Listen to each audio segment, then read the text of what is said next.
အားလုံးပဲမင်္ဂလာပါရှင်ချိုကုကင်း channel မှာပြန်လည်ကြိုဆိုပါရရှင်ကျမဒီနေ့ချက်စားမှလေးရတော့ငကူကိုပေါ့နော်ရဲရွရက်ကလေးနဲ့ချက်ပါမယ်ရှင်အားလုံးပဲ live ပါကြည့်ရှုအားပေးကြပါအောင်နော်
ဟုတ်ကဲ့အိုးပူလာပြီဆိုရင်တော့ကျမစီထည့်ပါမယ်ရှင်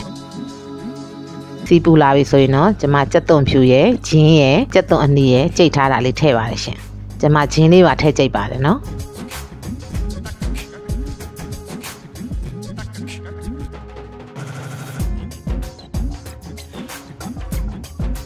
ပြီးသွားရင်တော့ကျမစနွင်းထည့်ပါမယ်ရှင်ပြီးရင်တော့ကြက်သွန်လေးတွေပေါ့နော်ရဲလာတဲ့အထိမှုေပေးရပါမယ်ရှင်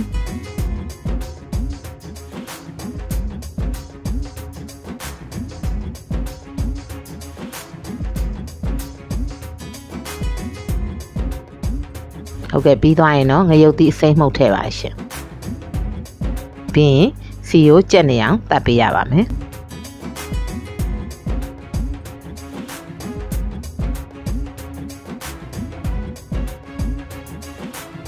ဟင်းတွေချက်တဲ့အခါမှာစီကိုကြက်အောင်တက်ရပါမယ်ရှင်အဲ့ဒါမှသာဟင်းကစားလို့ကောင်းပါတယ်နော်ပြီးလို့ရှိရင်တော့စီတက်တဲ့အချိန်မှာပဲကျွန်မအရသာအတွက်ငပြားကြီးထည့်ပါတယ်ရှင်စီတက်တဲ့အချိန်မှာငပြားကြီးတို့အချိုမုတ်တို့ထည့်ပို့ပြီးတော့ဟင်းရဲ့အနှံ့မွှေးစေပါတယ်နော်ပြီးရင်တော့အချိုမုတ်ကလေးထည့်လိုက်ပါတယ်ရှင်ပြီးရင်တော့ကြကြလေးပေါ့နော်အနှံ့လေးမွှေးနေအောင်စီတက်မယ်ပြီးရင်တော့ကျွန်မစားရဲ့အချိုမုတ်ကလေးရဲ့စနွေးမုတ်ကနေထားတဲ့ငခုတွေထည့်ပါတယ်ရှင်ပြီးရင်တော့ကြကြလေးပေါ့နော်ကျမတို့လုံးပေးရပါမယ်ရှင်ဒီဟင်းလေးရလဲပေါ့နော်ငပိရီတိုးစရာလေးနဲ့ဆိုအရန်ထမင်းမိန်ပါတယ်ရှင်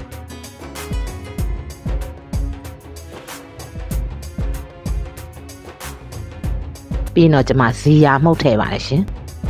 အနံ့လေးမှုေးနေအောင်ပေါ့နော်မဆလာထည့်ပါတယ်ရှင်ဇီယာရဲ့မဆလာရဲ့ထဲတော့အနံ့တအားမှုေးပါတယ်နော်ဟင်းရဲ့အနံ့စီတက်တဲ့ချိန်မှာတခါတည်းထည့်ပြီးတော့တက်ရပါတယ်ရှင်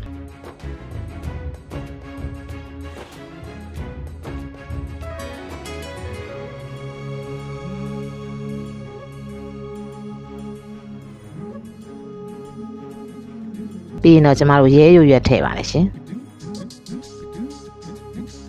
ဒီကြကြတက်ပြီးမှကျမတို့ရဲရွက်ထည့်ပါမယ်နော်ပြီးရင်တော့ရဲရွက်ကလေးနွန်းလာတဲ့အထိပေါ့နော်ကျမတို့မှုေပေးရပါမယ်ရေချက်ချင်းမထည့်ရပါဘူးနော်ကြကြလေးမှုေပြီးတော့ရဲရွက်ကလေးတွေနွန်းပြီးဆိုတော့မှကျမတို့ရေထည့်ရပါမယ်ရှင်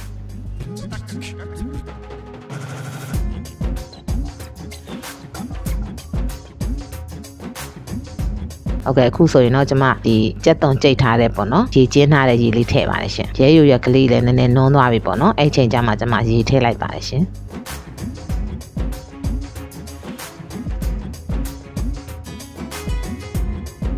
ပြီးရင်တော့အဖုံးလေးအုပ်ပြီးတည်ပါမယ်အခုစူးလာပြီဆိုရင်တော့တစ်ဖက်လှန်ပေးပါမယ်နော်ရေကလည်းအရမ်းအများကြီးမထည့်ရပါဘူးเนาะငါးဟင်းကကြက်လွယ်ပါတယ်အဲ့အတွက်ရေကိုအရမ်းအများကြီးမထည့်ရပါဘူးဟုတ်ကဲ့ဖုံးလေးအုပ်လိုက်ပြန်ဖွင့်လိုက်နေပေါ့เนาะလှန်ပေးရပါမယ်ရှင်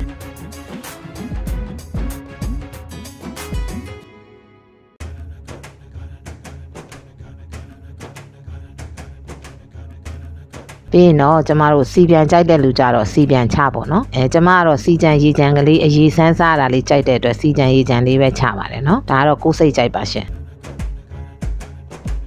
ခုဆိုရင်တော့အရသာကောင်းမွန်နဲ့ထမင်းစားလို့လည်းအရန်မိန်နဲ့ရဲရွယ်ငခုဟင်းတစ်ခွက်ရပါပြီရှင်ကျမရဲ့ဗီဒီယိုလေးတွေကိုကြိုက်နှစ်သက်တယ်ဆိုရင်တော့ like and subscribe လေးလုပ်ပြီးတော့အားပေးခဲ့ကြပါအောင်နော်